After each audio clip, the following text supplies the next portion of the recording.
Thank you. This article, Tina and I wrote, it was published in February this year, and I will come back to the data set that we used for this. Anyway, the starting point is that publication bias is probably the most serious threat to the validity of a systematic review.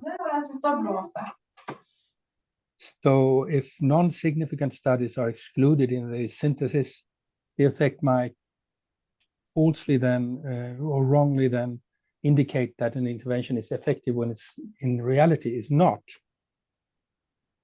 So we talk about 3 types of publication bias.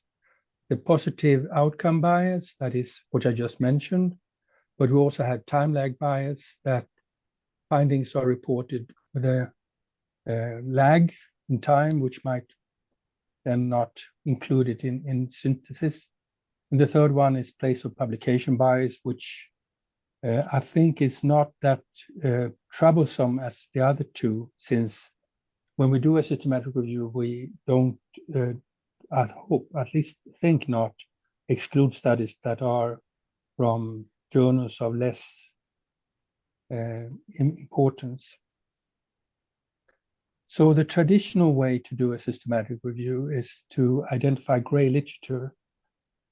As we know, this is quite complicated to find technical reports, dissertations, conference proceedings, published trial protocols, and grant fundings, simply because they are not in the same way ordered in data sets. It takes time. And I will mention one result in the end, by the way, which we have that also indicate in another way that this might not be a big problem. Anyway, we had, Tina and I, use another approach. Simply, if we, what results would indicate publication bias from our data set? Well, one would be that a clear majority of the studies report significant results, because one should expect non-significant results also to be present. A second way would be to have large effect size, and a third criteria would be to have stable results over time and no impact of reporting standards. So what contradicts publication bias thus would be studies, published studies would both include approximately the same rate of significant versus non-significant results, a medium to low effect size, and varying over time, especially impacted by change in reporting standards. So the data which we use, as Rigmor mentioned, are all studies that are published in Sweden in a 30-year period, that are outcome trials of behavioral, psychological, or social interventions, and published in peer-reviewed journals. And they had to be RCTs or controlled trials. Exclusion criteria, yeah, we excluded studies that didn't have a measure on the patients or clients. We also excluded studies that did not have at least one behavioral, psychological, or social component, and pedagogical or didactic studies, since this has been published elsewhere. So the search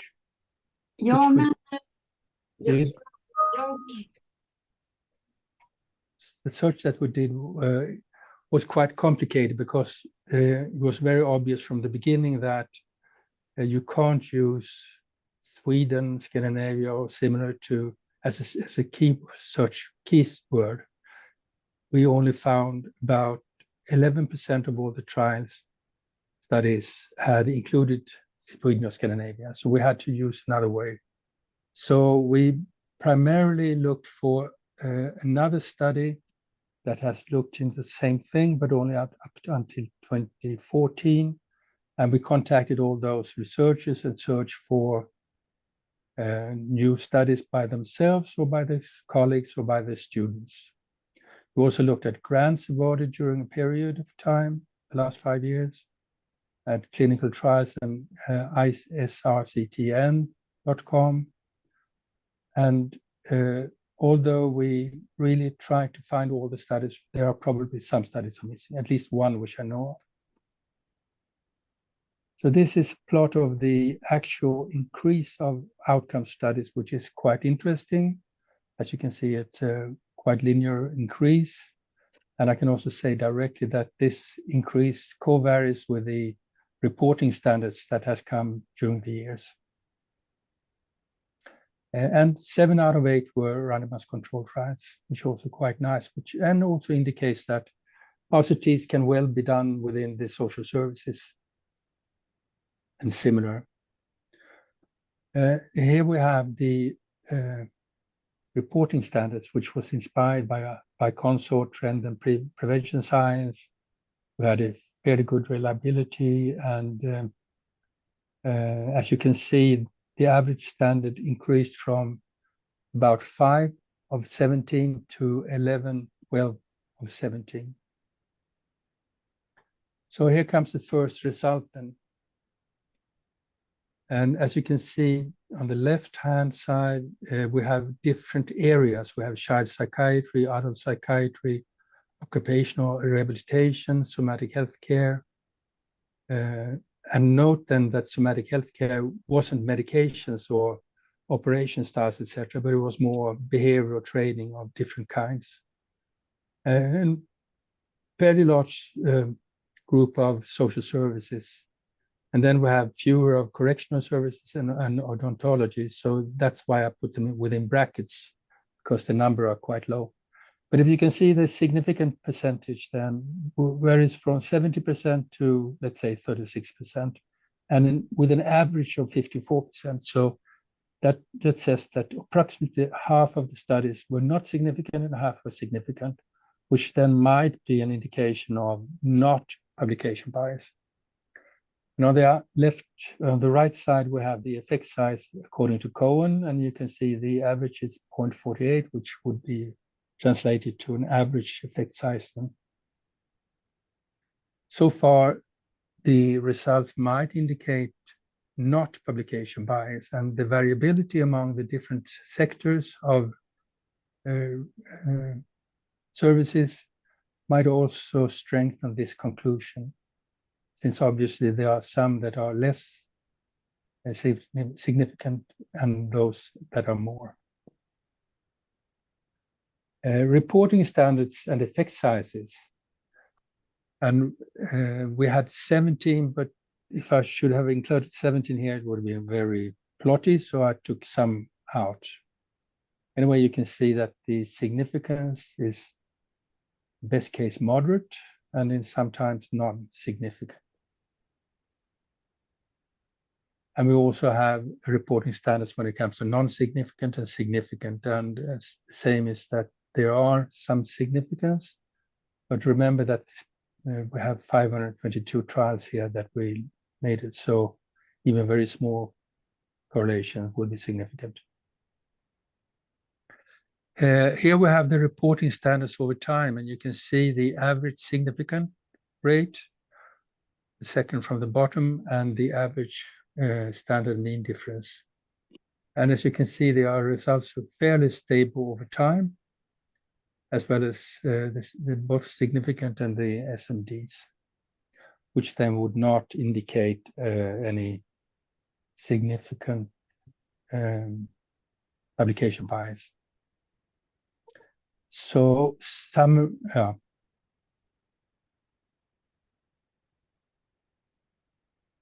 so as you can see, there was a correlation between the reporting standards and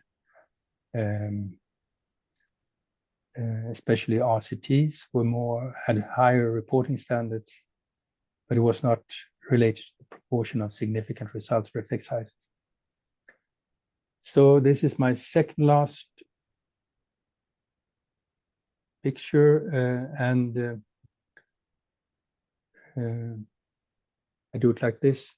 Those with the red ring around them are significant results. And as you can see, the relationships are fairly weak, but to some degree then statistically significant. we have no significant effects on time, how long time it was, when it was published, what year it was published, or the time it took to publish it. The significance, and I took out the positive outcome bias correlated to significance, as well as outcome bias and SMD, since they are obviously related. So my impression, or our impression, is that the proof of publication bias, independent if we talk about time lag bias, place of publication bias, or positive outcome bias, seems to be quite weak in this population of 524 outcome trials published by Swedish researchers between 1990 and 2019. So one could wonder then, why are the results as they are? And I just have 4 suggestions. I don't know if they are true or not, and we cannot test them in this study by the use, but we could speculate. And so this is my speculation. First of all, that in other countries as the US, there are more money involved in interventions, and researchers might be more reluctant to publish non-significant results because of that reason.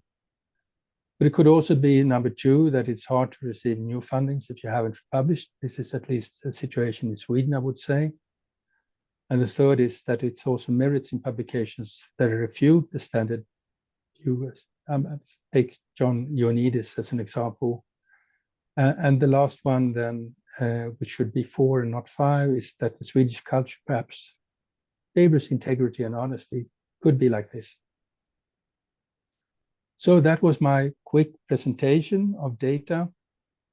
And I'm very curious to hear your response to the results.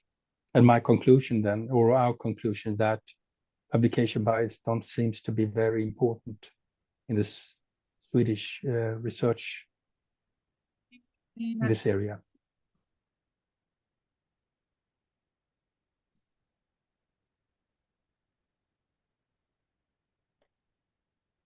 Knut, thank you so very, very much. This is a fabulously interesting study. I went ahead and, of course, read your publication because I wanted to prepare for today. And I have questions before I take up any time. However, I would like to open the floor to any of our, I think now, 30 participants in this webinar. Please go ahead. Raise your hand electronically, or that doesn't look like there's any queue so far for grabbing the mic, so you can just go ahead and unmute yourself and ask your question.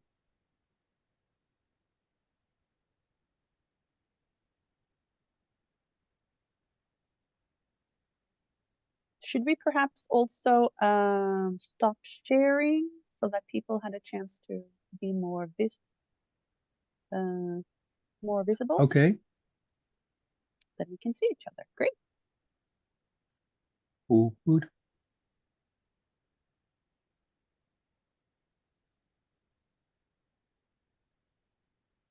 So how do I unshare? You've unshared now, or I'm unshared. Oh, great. So it's all good. We can see each other now. All right. Nobody's storming forward to grab the mic, so I'm happy to get started with some of my questions. Some are more broad, and some are a little bit more technical. Okay. Maybe one overall question would be, so you set out to look at bias in social intervention research. Yeah. When I looked at the studies you included, it looked like on first just looking at it, it was a bit surprising that you would consider it social research. So can you say a little bit about how you delimited what you meant by, or what you were willing to include as far as social intervention research? Yeah, and we should actually have termed it social, behavioral, and psychological interventions then. So it's not medical or similar things. It has to have some kind of social, behavioral, psychological component. But obviously, there are differences among these, as well as population targeted and etc., and outcome types, etc. So it's very heterogeneous in every respect. So that's obviously a problem. Yeah, my experience is just that it's incredibly difficult to sort of set strict delimiters when we start talking about whether it's medical research or social intervention research. And I see that you've included, for example, dental care, which I think, well, in my view, I might not immediately think of that as social interventions. Yeah, I guess some of those, I can't remember exactly now because all those 527 trials, some years back, which we read them back and forward. But for instance, dental fear, relaxation would be behavioral treatment. Exactly. Yeah. I was just curious because you do, to some extent, contrast your findings to findings which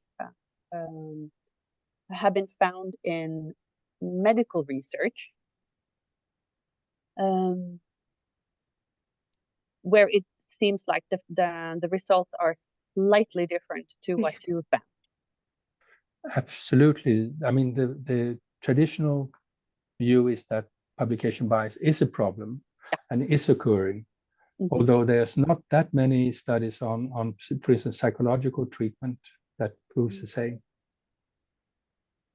And I mean, my last suggestion to account for the results is that there are cultural differences in how we view this area. Perhaps Swedish researchers, as I also mentioned here, if you don't publish, you will have harder to receive a new funding. That's vital for every researcher to get funding.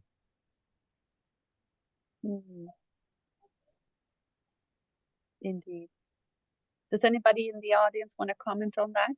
The cultural aspect and the significance it may place in a question like this?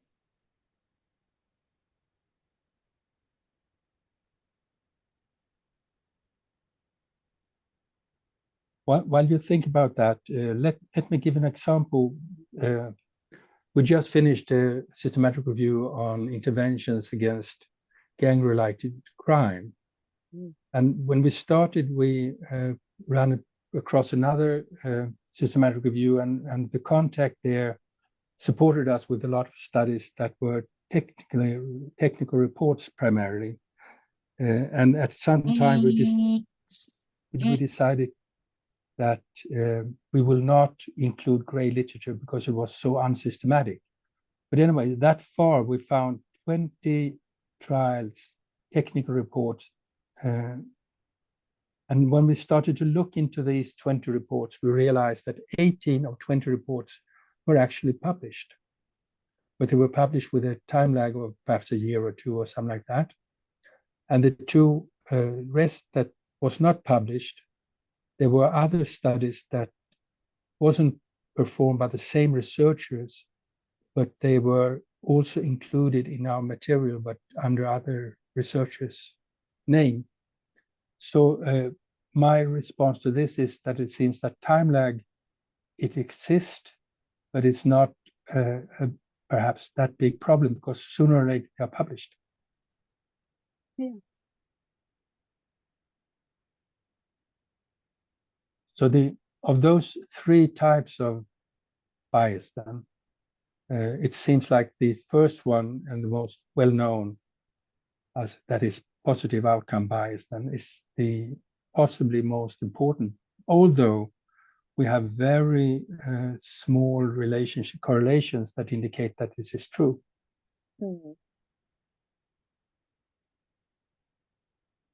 So one would like, or I would like to see someone that did a systematic review on a more restricted population of studies.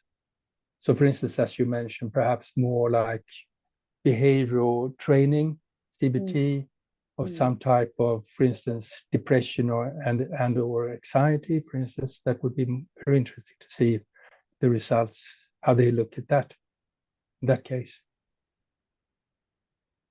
There's a question in the chat here about whether the studies were pre-registered. Did you record that kind of information?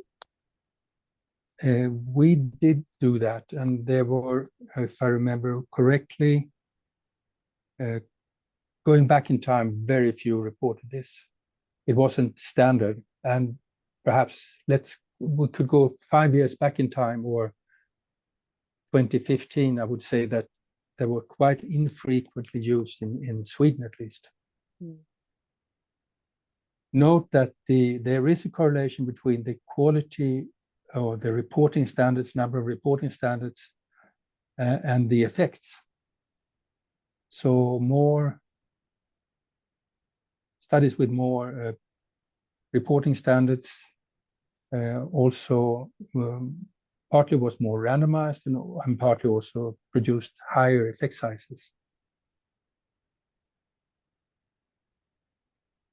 So reporting standards is important. Clearly, obviously. It seems like it is, yeah. One more question in the chat is whether you saw a difference across journals in publishing findings.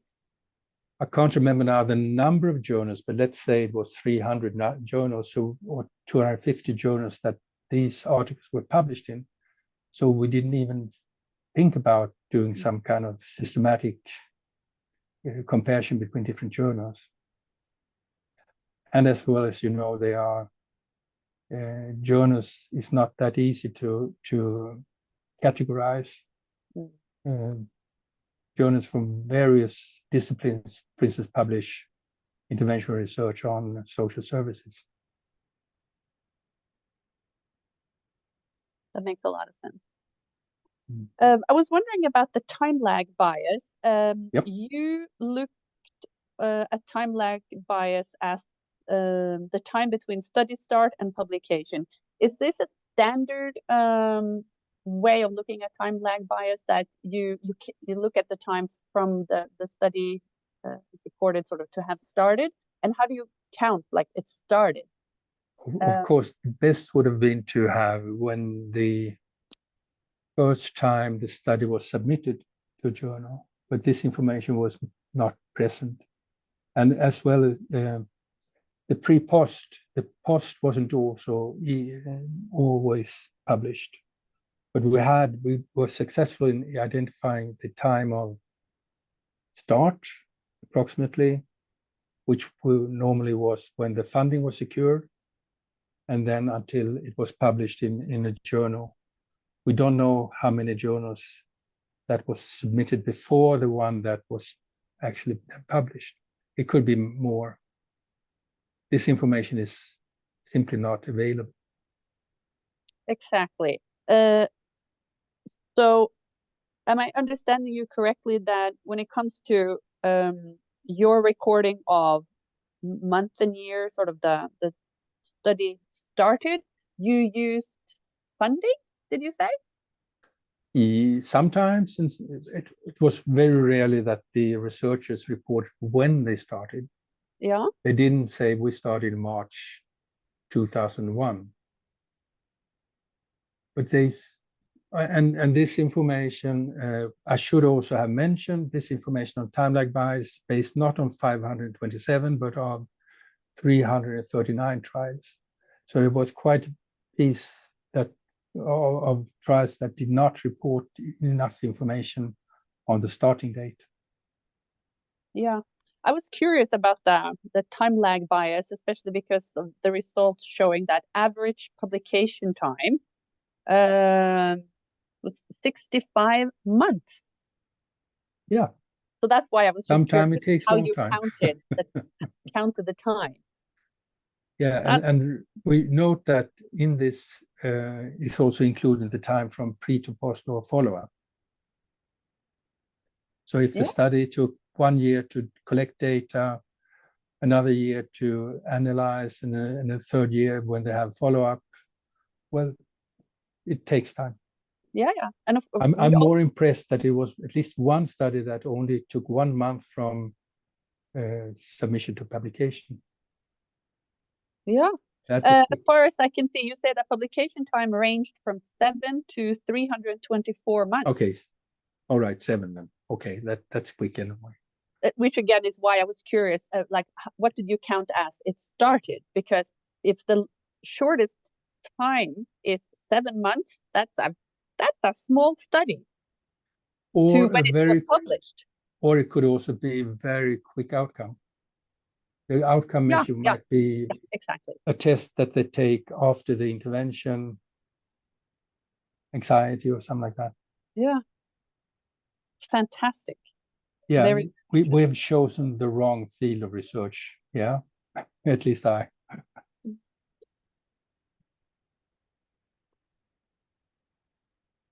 More questions from the audience? Please go ahead and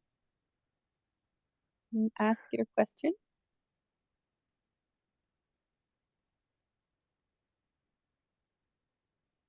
May I ask a question? Please, Jens.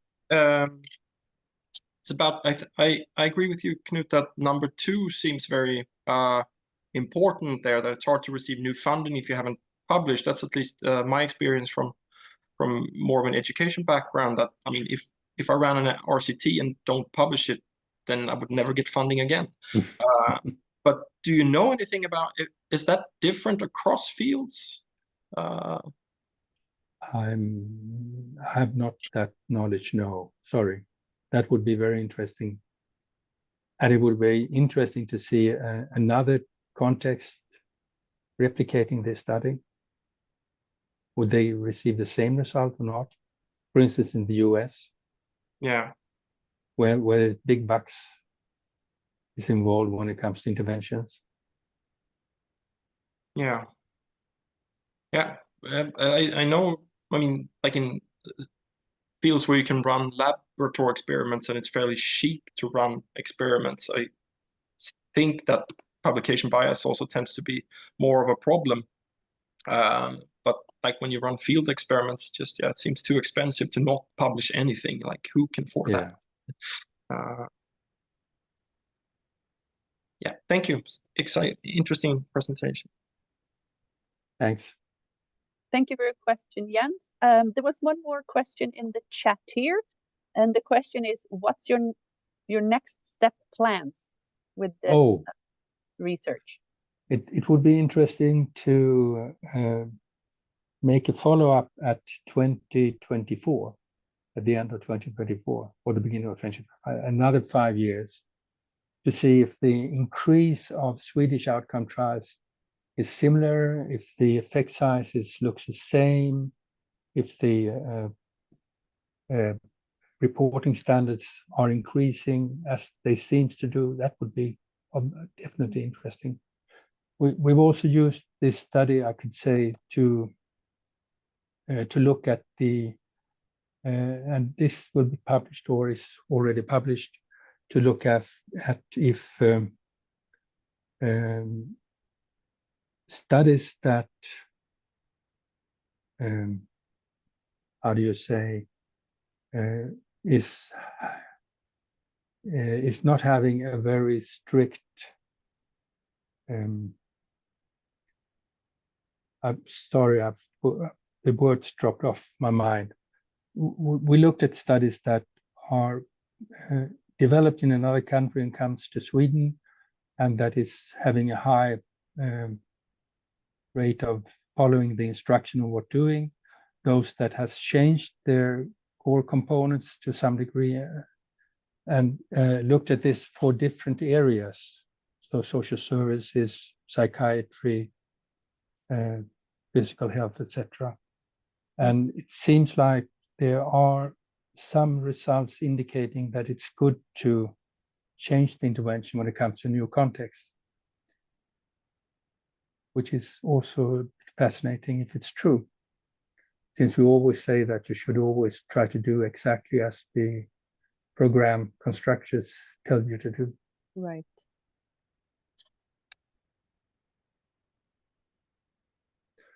So for us, this data set has been used in some different types of studies. We have a third one that looks into the social services more specifically. The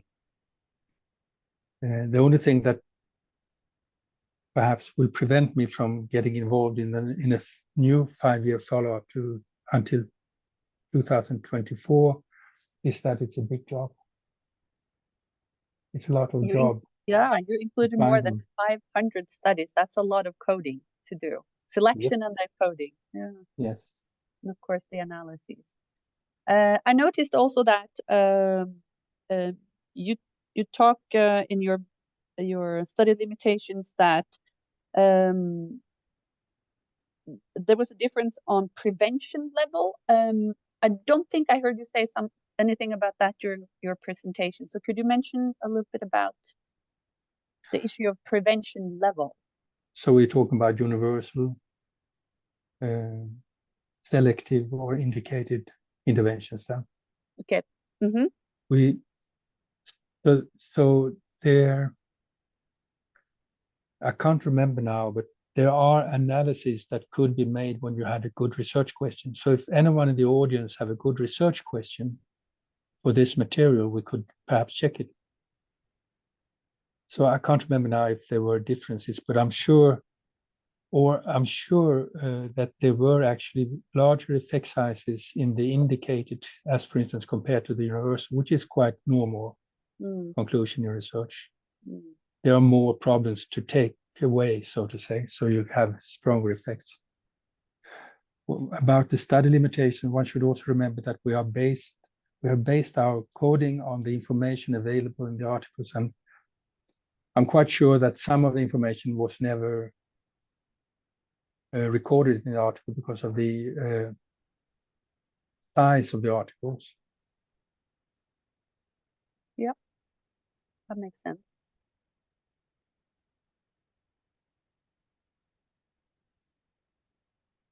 Well, I seem to have exhausted most of my questions.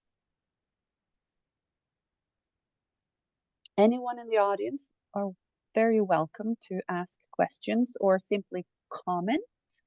Knut, if you wanted to add any more explanations or points about your study, you're of course very welcome to do so. So one of the points which doesn't deal with publication bias, which we really stressed, is that these results prove that you can do controlled trials or non-controlled trials within social services and using an RCT as the design, and that the effects sometimes prove that interventions are not effective and should be perhaps more tried before they are spread. So it's more practice wisdom that we're trying to promote. But that's another issue. Yeah, but that does remind me of another thing. And I don't think you recorded this information, but can you remember whether you saw a lot of studies that seemed like they were replication studies? Yeah, there are replication studies. And sometimes the replication studies are not having a high fidelity. And sometimes they have fidelity. But there are always small numbers. And one should always remember that researchers are fantastic in using different outcome measures and different follow-up times and different populations. So it's the mix, especially this with different outcome it's a challenge for people doing systematic reviews. When are the outcomes enough similar and when are they not? Yeah. I think those of us who do evidence synthesis, we're quite familiar with that challenge. Yeah. Mm.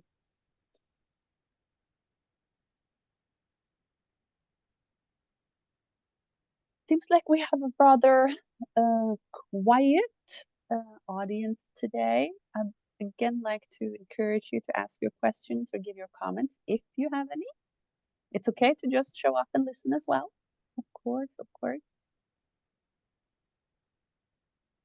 And if you get an idea or have a question afterwards, you can freely contact me at SBU.